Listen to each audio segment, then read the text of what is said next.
पेशावर के इलाके हयाताबाद में टिश्यू पेपर्स और डायपर्स की फैक्ट्री में लगी आग पर 14 घंटे बाद भी काबू नहीं पाया जा सका। आग से इमारत का एक हिस्सा गिर गया। रेस्क्यू के 120 से ज़ायद एहलकार और 35 फायर टेंडर्स आग बुझाने में मसरूफ़।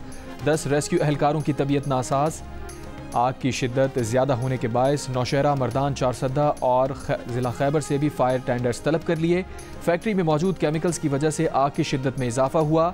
आग पर मुकम्मल काबू पाने में मज़ीद कई घंटे लग सकते हैं।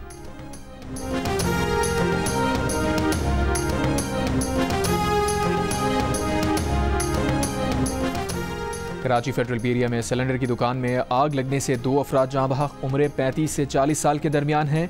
शनाख्त फयाज और उमर के नाम से हुई। दुकान में LPG सिलेंडर भरे जाते थे। आग बुझाने के इंतजामात नहीं थे। गवर्नर सिंध कामरान टिसोरी का नोटिस। कमिश्नर कराची से रिपोर्ट तलब। टैक्सेस के लिए किसी को हिरासा नहीं किया जाएगा। नॉन फाइलर गाड़ियां और जायदादें नहीं खरीद सकेगा। नॉन फाइलर से मुताल्लिक हमें कानूनी कवर की ज़रूरत है। वज़ीर ख़जाना मोहम्मद औरंगज़ेब की वाशिंगटन में प्रेस कॉन्फ्रेंस। कहा, नॉन फाइलर की इस्लाह ख़त्म कर रहे हैं। अमरीका में स्टेक होल्डर्स से मुलाकातें मस्बत रहीं। स्टेक होल्डर्स ने पाकिस्तान में महंगाई में कमी को सराहा। तमाम रेटिंग एजेंसीज कह रही हैं पाकिस्तान दुरुस्त माशी समत पर गामजन है। वर्ल्ड बैंक पाकिस्तान को कर्ज नहीं ग्रांट देगा। IMF के साथ तामीरी बातचीत हुई है।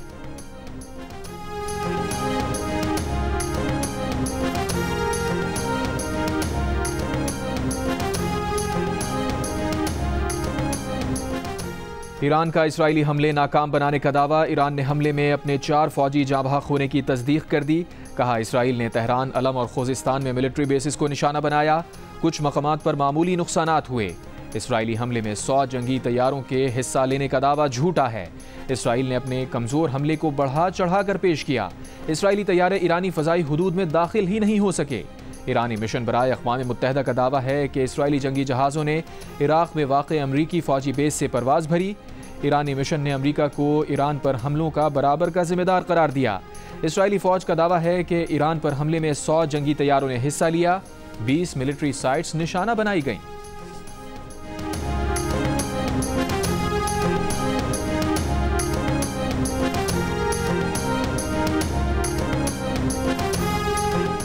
इसराइल ने पासदारान इनकलाब के कम अज़ कम 3 मिसाइल अड्डों को निशाना बनाया। अमरीकी मीडिया के मुताबिक इसराइल ने तेहरान के करीब इमाम खुमैनी इंटरनेशनल एयरपोर्ट के S-300 डिफेंस को निशाना बनाया। इसराइल ड्रोन्स ने तेहरान के मज़ाफ़ात में पार्चन मिलिट्री बेस को भी निशाना बनाया। तेहरान में ड्रोन फैक्ट्री को भी निशाना बनाया गया। इसराइली मीडिया का दावा है कि इसराइल ने बाइडन इंतज़ामिया के दबाव पर ईरान के जौहरी और तेल तंसीबात को निशाना नहीं बनाया। अमरीका ने वाज़ेह किया कि ईरान के जवाबी हमले की सूरत में वो इसराइल के दिफा में मदद के लिए तैयार है।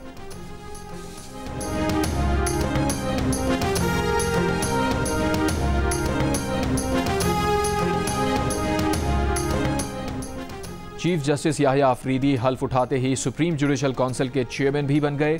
जजेस कमेटी की भी तश्कील नौ कर दी। जस्टिस मंसूर और जस्टिस मुनीब को जजेस कमेटी में वापस ले आए। साबिक चीफ जस्टिस काजी फायसीसा ने प्रैक्टिस एंड प्रोसीजर एक्ट में ऑर्डिनेंस के जरिए तरमीम के बाद जस्टिस मुनीब अख्तर की जगह जस्टिस अमीनुद्दीन खान को शामिल किया था। चीफ जस्टिस पाकिस्तान याहिया अफरीदी ने फुल कोर्ट इजलास 28 अक्टूबर को 1 बजे तलब कर लिया। सुप्रीम जुडिशल काउंसिल का इजलास 8 नवंबर को होगा।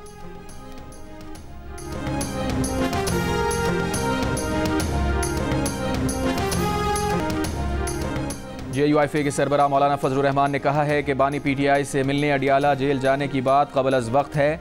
हुकूमत की कोई नई आईनी तरमीम की सोच सामने नहीं आई। सहाफ़ियों से गुफ्तगू में कहा, नए चीफ जस्टिस को वेलकम कहते हैं, जो चले गए अल्लाह उनको खुश रखे। PTI को रिहाइयों की सूरत में मिलने वाले रिलीफ पर कोई बात नहीं करेंगे। ऑपोजिशन में बैठे हैं, ऑपोजिशन में बैठेंगे। MBBS डॉक्टर बनने के लिए दाखिले की अहलियत के लिए होने वाला MD कैट टेस्ट सिंध में 1 माह के अंदर अंदर दोबारा होगा। सिंध हाई कोर्ट ने मुख्तसर फैसला सुना दिया। बज़ाहिर इस इम्तिहान में बेज़ाब्तगियाँ हुई हैं। 2100 बच्चों ने 200 में से 185 से ज़्यादा नंबर ले लिए। अदालत के रिमार्क्स। अदालत की बनाई हुई कमेटी के रुकन शीरीन आरिजो ने बताया कि पर्चा थोड़ी देर पहले तब्दीली के साथ आउट हुआ। पर्चा कॉलेज प्रोफेसर्स के एक ग्रुप से बनवाया गया जो पहले भी पर्चे बनाता रहा है। FIA ने बताया कि इम्तिहानी अमल में शरीक अफराद के मोबाइल का फॉरेंसिक हो रहा है।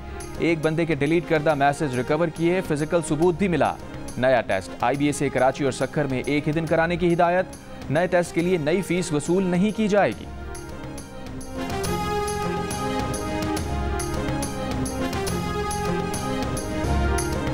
शुमाली वजीरिस्तान के इलाके मीर अली में पुलिस की ईदक चेक पोस्ट पर खुदकुश हमला, 4 पुलिस एहलकार शहीद, मुतादिद जख्मी।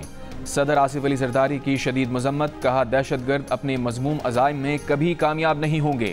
वज़ीर आला खैबर पख्तूनख्वा अली अमीन गंडापुर ने कहा बुज़दिलाना वाक़यात से फोर्सेस के हौसले पस्त नहीं होंगे। वो दिन दूर नहीं जब हम दहशत गर्दी को शिकस्त देकर मुल्क में मुकम्मल अमन कायम करेंगे।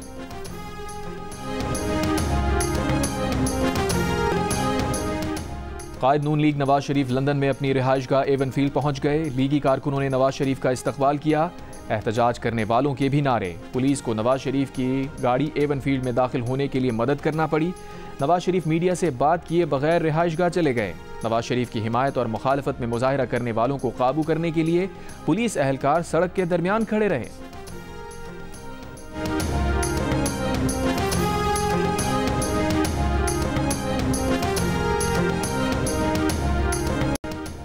वज़ीर ख़जाना मोहम्मद औरंगज़ेब की वाशिंगटन में चीन के नायब वज़ीर ख़जाना से मुलाकात। वज़ीर ख़जाना का पाकिस्तान में इलेक्ट्रिक गाड़ियाँ मुतारिफ कराने के लिए चीनी कंपनी के फैसले का खैर मकदम। कहा करेंसी स्वैप मुआहदे की हद को बढ़ाकर 40 अरब चीनी युआन किया जाए।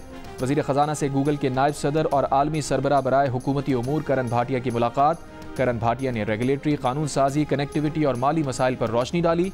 वज़ीर ख़जाना गैर मुल्की बैंक के आलमी सरबराह बराए कॉर्पोरेट से भी मिले। वीज़ा कंपनी के रीजनल सदर से भी मुलाकात।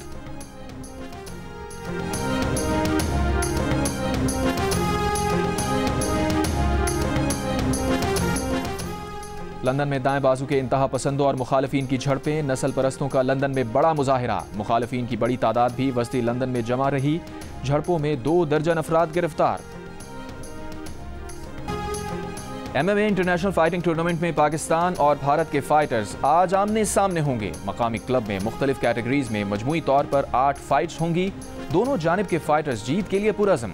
पाकिस्तान और भारत के दरमियान MMA का सबसे बड़ा इवेंट जियो सुपर बराह रास्त नशर करेगा।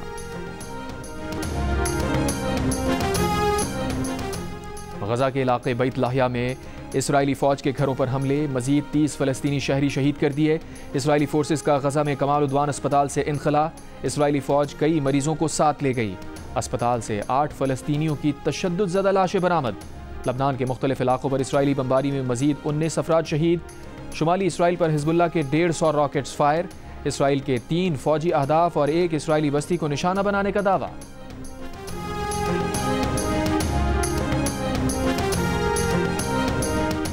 और दुबई कार्टरूम के नेशन कप में पाकिस्तान की तीसरी पोजीशन। पाकिस्तान ने भारत को शिकस्त दे दी।